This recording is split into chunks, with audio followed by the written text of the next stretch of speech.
had to leave, and I quit that company, and I started pulling my resume together as Celia, put she and they pronouns, and started applying in all the companies, almost like 30, 40 companies across LA.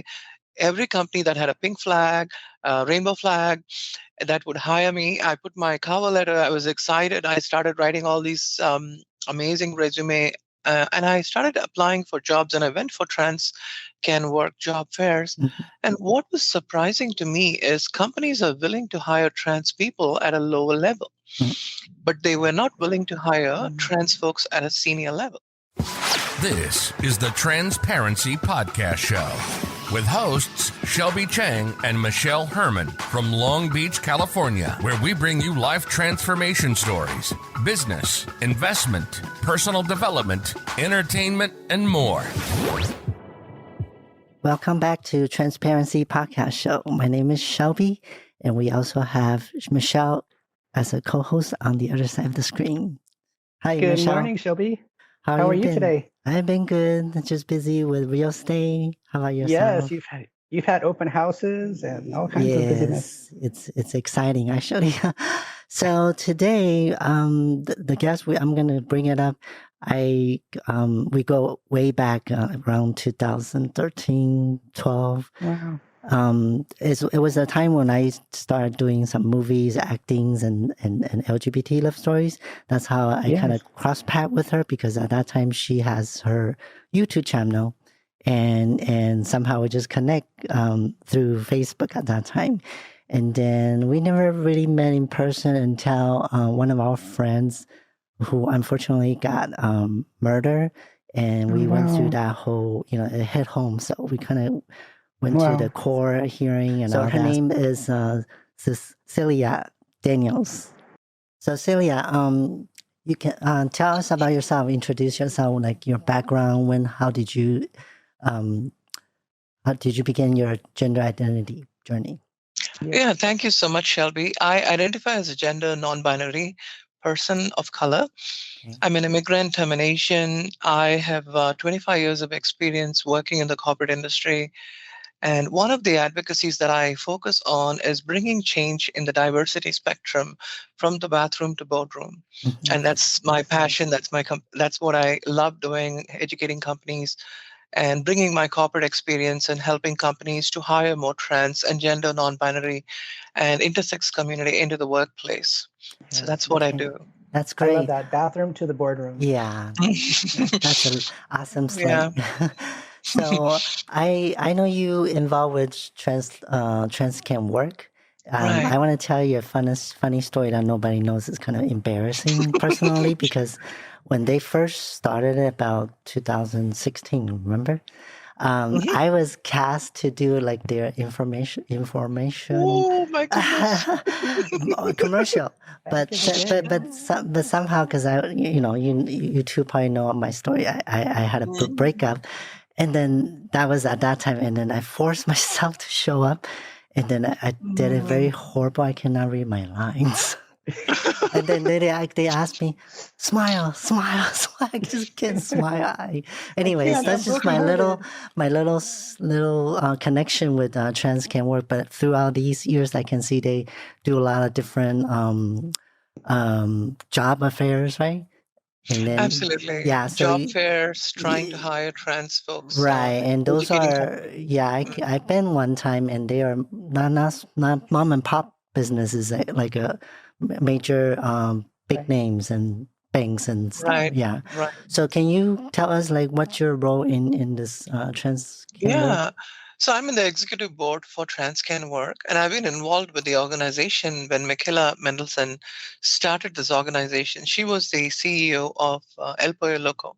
Yeah, franchise. So she offered jobs for almost 50 Latino marginalized community in El Pollo Loco that made a big splash across the country. And even Katie Couric had featured her on some of the magazines that came out in, I think even in National Geography, not in National Geography, I think in National Geography, it was featured as Gender Revolution. So there were a lot of things she made, and it created an interest in me to think about it because I wasn't out at the time. I was still trying to be out. Right. I was out in the community, Yeah. but I wasn't out in the workplace because I was afraid of losing my job. And that's when I started volunteering for transgender work, being out there, trying to help them get some opportunities in companies, and have been in panels with transgender work. And in fact, I went as Celia and presented along with transgender work with Michaela in a company where I was consulting as Daniel. It was funny. Oh, So they wow. didn't know who this person was, and I was talking about the products and everything that I knew, and they were all curious, who is this person? How does she know our products? She knows by name. And Oh, wow. I didn't come out at the time because I was still a little worried.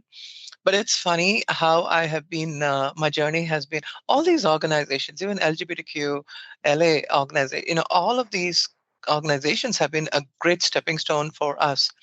And friends like yourself, it really helped a lot in Yeah. those times when we were all in the same boat. We were like trying to figure out what's going on with our lives Right. and we didn't know where our future is going to take us to. And look at where we are years after. Yes. Exactly. Yeah. So, Exactly. so you mentioned about you then came out before your last job, and then you came out. Did you lose your job after you came out and you started your own business? Is that what happened? No, I was working with companies which are doing clinical trials for biopharmaceuticals. My experience comes in the healthcare and life sciences industry. Right. So I was working in the industry for a while, and my gender dysphoria was very high at the time. I couldn't be presenting myself as Daniel. I'll be wearing suit, presenting. I'll go back to my room or my hotel or my house, and then put on a maxi dress and feel like my head is above the water. Yeah. Breathing up, taking deep breath, like, oh my God, I'm so comfortable now. And it was really hard. And I was doing that for a very long time. And that's when I quit my one of the last consulting companies. It was a top 5 consulting firm in America. I quit that company. I was 3 levels below the CEO, reporting to my executive director, who was at the senior vice president at the time. And I could not continue anymore, and I felt like I had to leave, and I quit that company, and I started pulling my resume together as Celia, put she and they pronouns, and started applying in all the companies, almost like 30, 40 companies across LA. Every company that had a pink flag, rainbow flag, that would hire me. I put my cover letter. I was excited. I started writing all these amazing resume, and I started applying for jobs. And I went for trans can work job fairs. And what was surprising to me is companies are willing to hire trans people at a lower level, but they were not willing to hire trans folks at a senior level. I was a senior executive in a company, and I'm a brown person, and women are struggling here. How would they hire a trans person like me? And so I faced discrimination. I was without a job for 1 year. I was struggling for a job. And that's when it occurred to me that, wow, this is really happening. Right. Why? And I didn't compromise on it. I had almost like 800 people reporting to me across the globe. My P&L was 250 million. And I had so much of equity built in my resume, value that I had as a brown, successful businessman, Daniel. But when I came out as Celia, the kind of jobs I was given was project coordinator, administrator, and maybe less than $80,000. I was earning around $250 to $300,000, and here my salary just went back into like $80,000 with 25 years of experience in the industry, Yeah. just because I came out. Right. We did an episode on that about the ratio and status, right, Michelle? Yeah. Yes. The pay gap, right? Yeah. It's incredible. So that's were- why we kind of do this show, Michelle, because we encourage. We know that this problem is there, but we want to solve it. We want to be moving on. So that's why we do this show to encourage Absolutely. people to own their own business, be entrepreneurs. Yeah. Right. So, That motivated what were me. some of the? Go for it. Sorry. I'm sorry. What were some of the things that those corporations told you in that time that they didn't recognize your experience because you now are presenting as a woman? I'll give you one experience. In a trans job fair, there was a senior, I won't mention the company of the where I had this interview, but the senior vice president of this financial company, she looked at my resume and she looked at me and said, Celia, and I said, there is a job in your company as a director. Can I join your company? And this is a trans job fair. Wow. And she said, Celia, I don't think you will fit into our company because they're all white, old men. And I don't want to put you in front of them as much as I really want to make a change in the company. I myself, I'm struggling. She was a senior vice president of HR. Wow. And to me, that told volumes. And I said, can you please get me one interview? I will be able to impress them. Right. I have a Yeah. great credential and I can do it. She tried and she came back to me and she told me that, Celia, I'm not going to lie to you and I cannot. She was a good ally. But those are the kind of stories I heard. And in another company, which is a mobile company, Verizon, when I applied for a job and I went for the interview, the HR manager, she told me, you look like a woman. You don't have to tell you're trans. Don't worry about it. And I said, you're not listening to me. I'm Yes. gender non-binary. I don't want to identify as a woman. And I don't want to this is my identity. Exactly. And so it's not a compliment saying that I look like a woman. That's a wrong thing to say. There were lots of things like this, especially one of the recruiter called me and said, am I talking to Celia Daniels? And I said, yes, this is she. And he started on and on. And he said, but you sound like a man. I told him, did you check my resume before calling me? Did you check my LinkedIn before calling me? And he said, no, I did not. And that's why I'm calling you. And I said, you should do your homework before calling a trans person. My pronouns are very clear. My LinkedIn profile is there. Why didn't you look at it before calling me? Wow. And then he said, he didn't even apologize. He just went on and on. And I felt so much of gender dysphoria in that call because he mentioned again, hey, but excuse me for a second, you sound like a man. I'm sorry. Are you really Celia Daniels? And that's the time it hit me that I said, no, this conversation is over. And he was from a very reputed firm. And for me to turn down that offer as a senior program manager for that company was really hard because I thought this is a great opportunity. But here's the thing. I put that little post on LinkedIn and I woke up in the next morning and I saw there were 1.4 million views on my LinkedIn. goodness. Wow. On LinkedIn, nobody sees, we probably get like 20,000 views. 1.4 million views on LinkedIn, and in 2 days it went to 2.4 million. And I was curious as to what people are telling about the situation. Are they really getting a message? It's not Celia's story, it's our story. Right. There are people like us who are being marginalized, even in the interview process. They are not educated. And to me, that was appalling. Yeah. So, yeah, there's so much that companies need to learn to change the way they work. I have similar experience. I have like two opinion on it. I think when I first work in Transamerica, I do a lot of phone calls in the beginning, and I did say my name, but Shelby can be a man too. So when I call, and then in the beginning they always say, "Sir, thank you, sir. Hi, sir." Oh. Yeah, but then over time I kind of know how to adjust my voice higher actually or softer, and now the problem is gone away unless I just woke up, then it's a different story.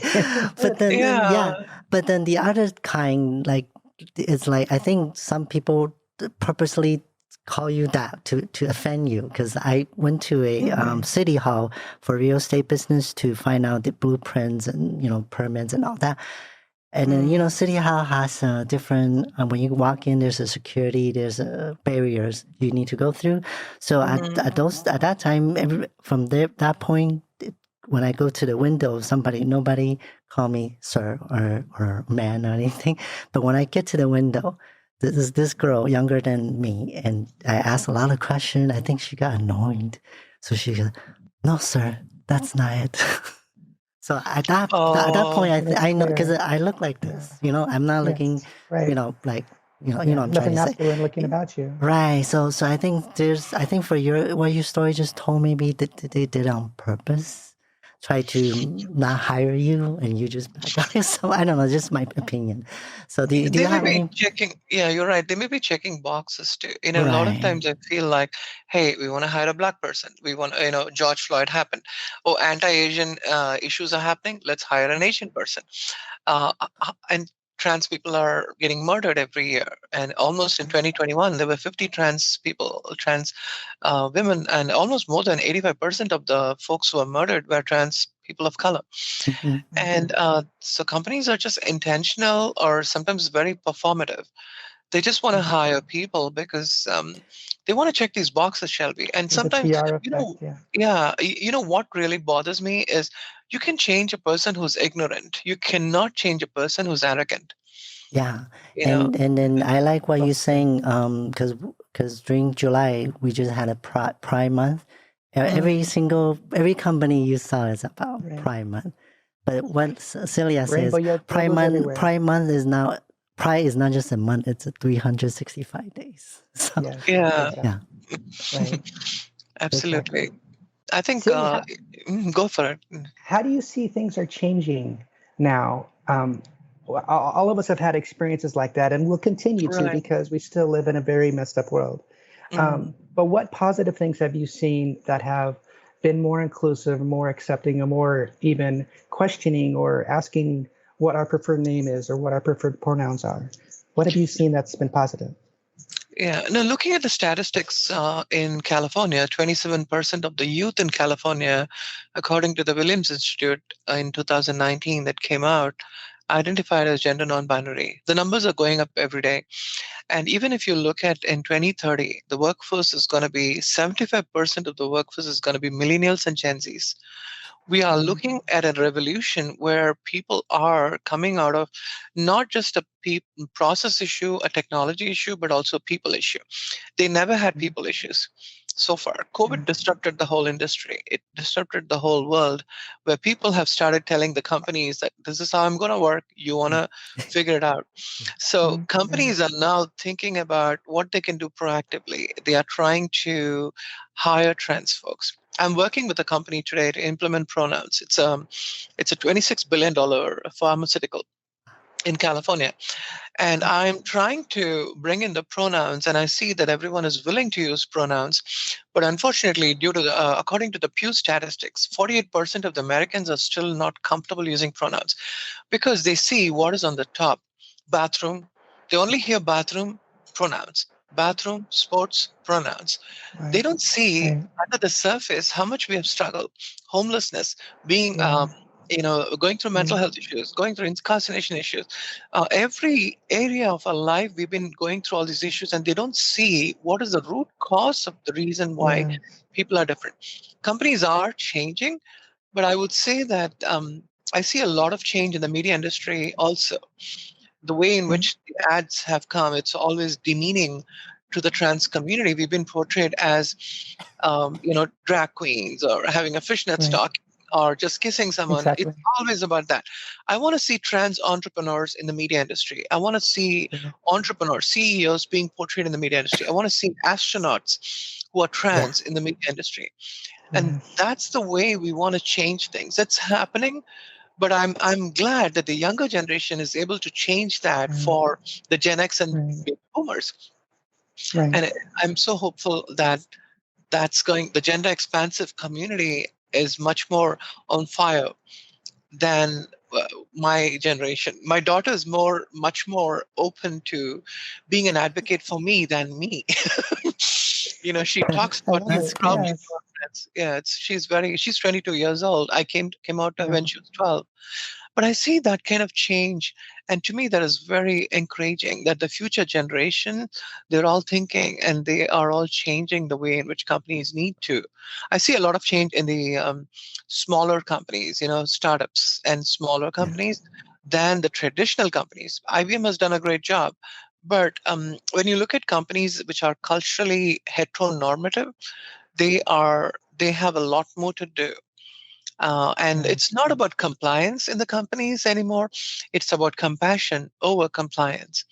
It's not about compliance, because compliance is important, and they need to look at gender non-binary in 2023 in your Equal Employment Opportunity Act. You need to add all that information. But it's also important not just to create a business value while you're adding a trans person. Look at the human value. And that's what I try to advocate for. And that's what I see companies doing is, hey, if we hire, we are much better than our peers. We are innovative. We are productive. So they create a business case. Then I always tell them, keep the business case to the CEO, get the funding, get the approval. When you execute it, you want to make sure the employees are transparent. You want to tell the entire employees that we are doing this intentionally to create a change and in our workforce, to have a psychological safe environment. That's the kind of workforce we are looking at, not just checking boxes, Black, Asian American. That needs to go away. I hope there will be one day when you don't have to check any of the race and ethnicity boxes. Yeah. It's like human being, it's like human being. Human. Check. Exactly. People, right? People. People, Yeah. check. Yeah. So I also realized that you noticed that you recently got into LinkedIn top 10 LGBTQI plus voices. Yeah. How did you how did they pick those people? Like, what did you have to do? Yeah, I keep on advocating for the corporate change, and that's been one of the things that I've been doing, and they've been following me. Actually, I didn't know that. um, but I think what broke the glass ceiling was the 2.4 million hits in 2 days. Oh, And my story was featured as the LinkedIn top stories for that day. And then I didn't know. My friends called me and said, Celia, you've been featured as the LinkedIn story for today. And I looked at my thing, and then came the Ukraine war, and then came other things. And I was like, seriously? Are they really doing this? I was happy for that day, but I knew it will end, right? Because yeah. sometimes you get caught up in all this, and I wanted to leverage. And I said, this is great. People are learning. It's not Celia's voice. It's Michelle's voice. It's Shelby's voice. It's a voice of people like us. And so LinkedIn called me and said, we want to add you as one of the top 10 voices for LGBTQ in 2022. It's a good pat on the back. I wouldn't, I think we are all doing a great job. And so the recognition was a good pat on the back to me. And I will still continue to do, not because they have given me an LGBTQ voice thing, but I think we do. We are all amazing LGBTQ voices in this country and across the world. Yeah. Yeah, I think that is important. It is just a pat on the back, but it does recognize you and for your voice, for the work that you've been doing. And you've been doing so many things for so many years. And I've kind of seen you from the kind of the outside looking in. And I transitioned just over, well, it's about 3 years ago, almost 3 years ago now. And so I'm still the newbie here.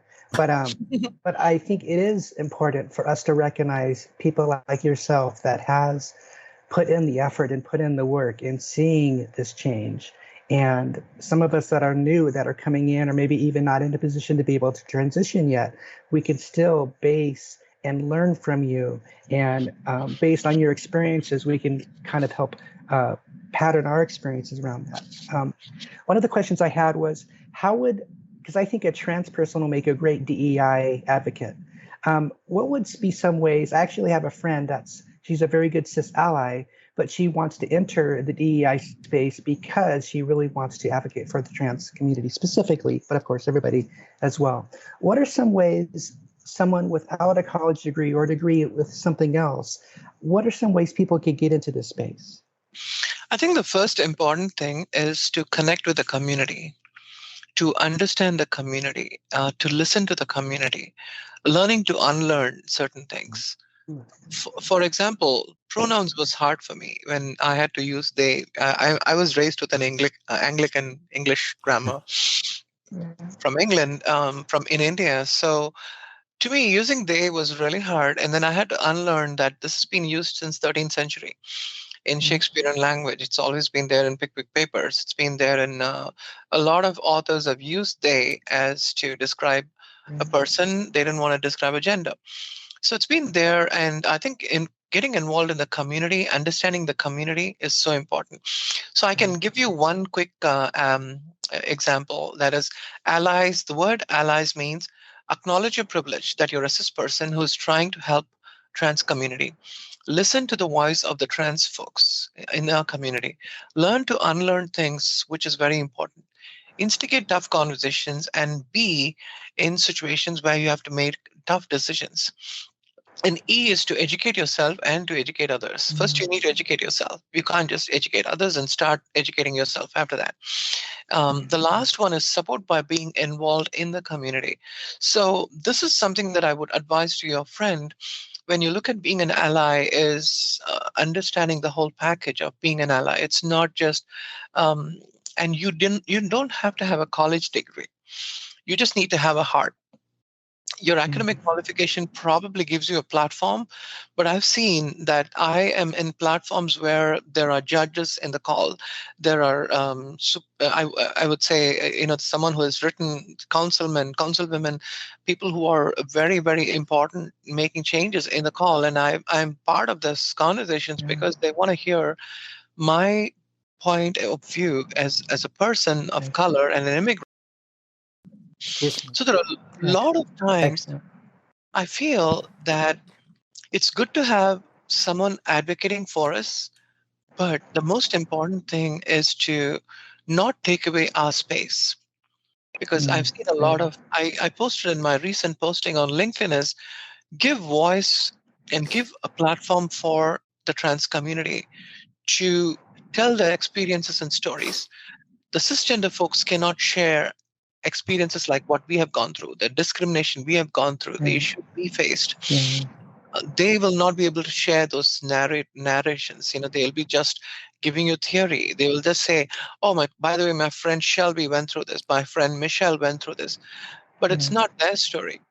So it's not. You don't need a college degree for this. You need a good way to improve in your public communication. So Toastmasters is a good way to improve your public speaking skills so that you will know how to articulate better within a given time. And I've been taking Toastmasters for a while, and my communication has improved quite a bit. I had a lot of vocal spikes, and I was able to learn to communicate much better and articulate much better because of these platforms. And so I would say, learn public speaking, be there, and keep on listening to the voice of the community. And when you have a panel discussion where if your friend, her name is Susan, is invited to speak, she needs to give a platform for Michelle to come and share her story, while Susan can talk about DEI as an ERG group, as a person who is a part of the ERG. But when it comes to the trans portion of it, bring people from the community, an Asian person, a Black person, a Native American person, who can be a part of these conversations. And then you tie them together rather than telling their stories, which is not a great way to be an ally, but so that's something that I would advise. Excellent. Very well said. Thank you for that. Okay, so tell us about your new business adventure. Where can people find you, and what kind of service do you do, and all that goodies? Absolutely. So I started a management consulting firm called Rubicon Consulting. Rubicon came from my daughter's name. Her name is Rebecca. Oh. So I added, made it Rubicon. It's like the Rubicon, the Jeep company. And then Consulting LLC. What I do is I used to consult for biopharmaceuticals and healthcare companies managing large projects. I've done HIPAA project management. I've done PMOs, pulling all strategies together for from a molecule to market. What do you need to do? I've been working with a lot of in the space for a while, and then I kind of thought about it in a different way. And I said, I'm a trans person. I'm out in my workplace. And so let me start talking about DEI, because if I can change the hearts of the people, company will change. And so we can hire more trans people. So that's when I started the tagline as redefining DNIB from bathroom to boardroom. A lot of times we are not invited to make strategic decisions in the ERG. Even products that we have today in the market, you cannot put they, them in the product. While I was admitted last year in the hospital in the ER because I had a cardiac issue, I went there and I was lying on the table. I look very gender neutral. I have earrings. And I was lying there. This person took my ID, and there was an X in my ID. But she kept looking at me. She kept looking at it, and then she went to the system. It was a G EMR, an electronic medical record system. She added a M in the system because the system didn't have an option for an X. So sometimes we need to change technology vendors also. Mm-hmm. And when you build a product, we have to make sure it's neurodiverse. People can use it.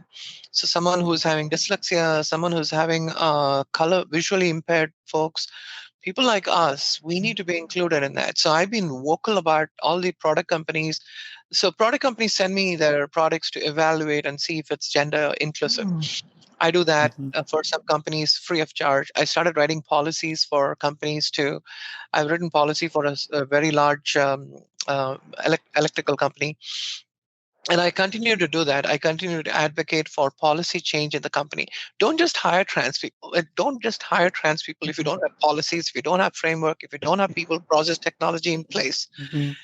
Get all that, get your ducks in a row, and then hire people. And that's my story across the board. So mental health challenges, I talk about it. And I've seen that a lot of them started inviting me to panel discussions and they want me to speak. And I told them, don't call me next year if you have not done anything about this. Very good. Good for you. I say it in a nice way, not in an arrogant way. But I tell them, hey, call me every year. What are you really doing inside? And they'll say, Celia, we're having a hard time. We have some bosses who don't even agree with this LGBTQ. I said, that's why I change it. I'll help you change. Write policies. Speak to your HR. I think that's what I love doing. That's my destiny, and that's what I do. My company can be is listed on a LinkedIn in my profile, and also I'm a part of TransCan Work and the executive board, trying to hire. And I'm also politically active. So I'm the vice president of Stonewall Democrats in Ventura County. I do a lot of advocacy in our county. In this August, end of August, I'm going to the police station and educating my police chief here in Thousand Oaks about what the way in which they need to be sensitive to the LGBTQ community. So I do all the advocacy. I'm working with the county of Ventura County to do DNI rehab, a Department of Rehab. I work with them. So I think we have a lot to do. We have a very small lifespan on this planet. I want to make a difference. I don't want to die as a CEO of a company, but if I create a CEO from a trans person, if I create a trans leader, if I create a trans astronaut, if I create a trans entrepreneur, and then that's what I am called to do. I'm called to enable people. I'm called to enrich and empower people, and that's what I love doing. And I'll continue to do that till I leave this planet. That's awesome.